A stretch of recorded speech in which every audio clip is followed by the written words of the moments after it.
All right, welcome. Today we're jumping right into the language of dreams, of advice, and of all those what ifs.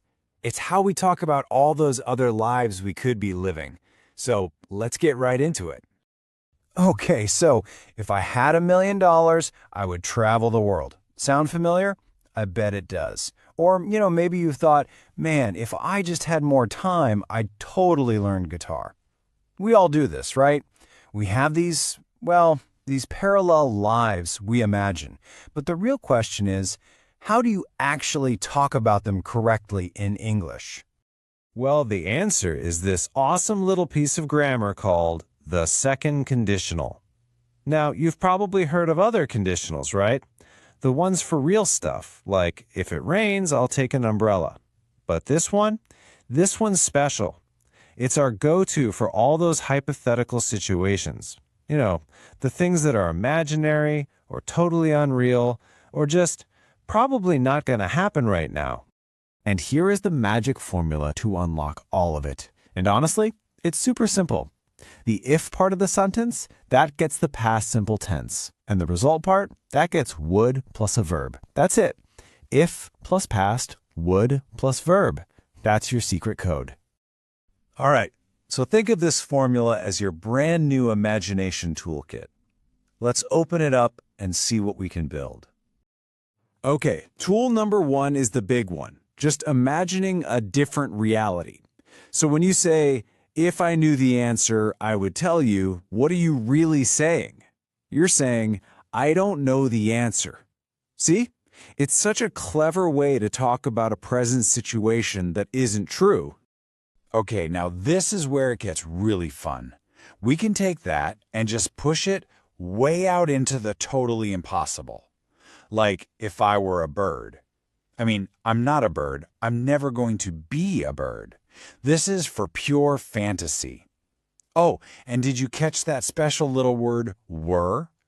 If I were, hold on to that thought. It's a super important pro tip we'll get back to.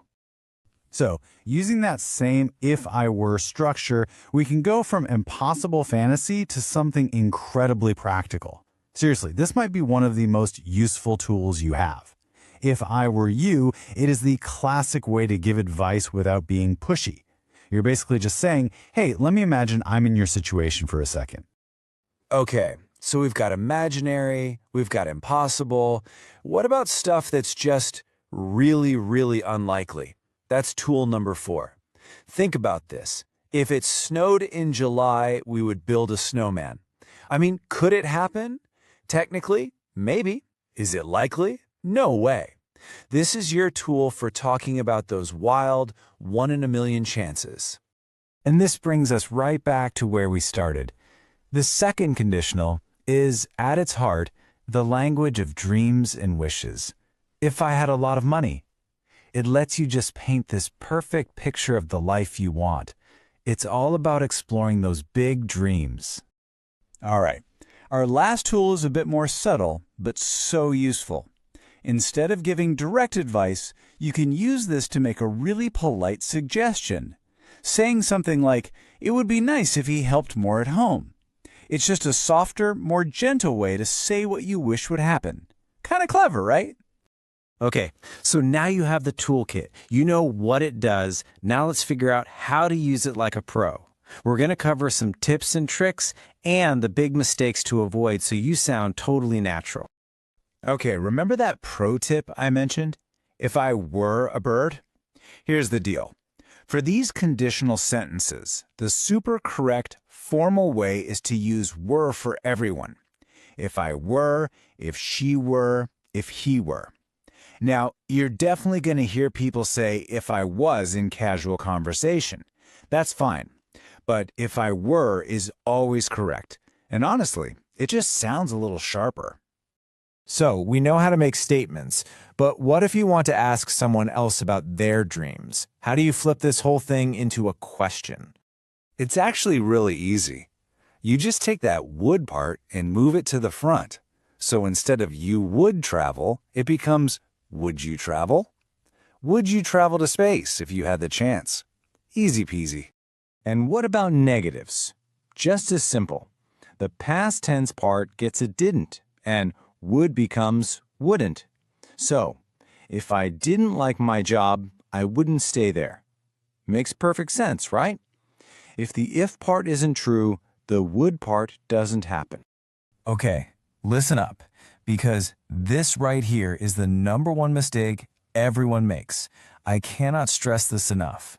Would only goes in the result part of the sentence. It never, ever goes in the if part. It's if I had time, not if I would have time. Get this one thing right, and you've basically mastered the whole structure. All right, let's do a super quick recap. The formula? If plus a past verb, then would plus a verb. And you use it for imaginary stuff, impossible things, giving advice with that magic if I were you phrase, talking about unlikely futures, and of course, your biggest dreams and wishes. Got it? Look, if you're going to remember just one thing from all this, make it this. The if part, that's the dream, and the would part, that's the result. If this dream happened, this would be the result. Dream, then result. Simple. So there you have it. You now have the complete toolkit for talking about all the amazing what ifs in life. So I'm going to leave you with a question to try it out yourself. If you could learn any skill, like instantly, what would it be? Give it some thought. Thanks so much for joining me.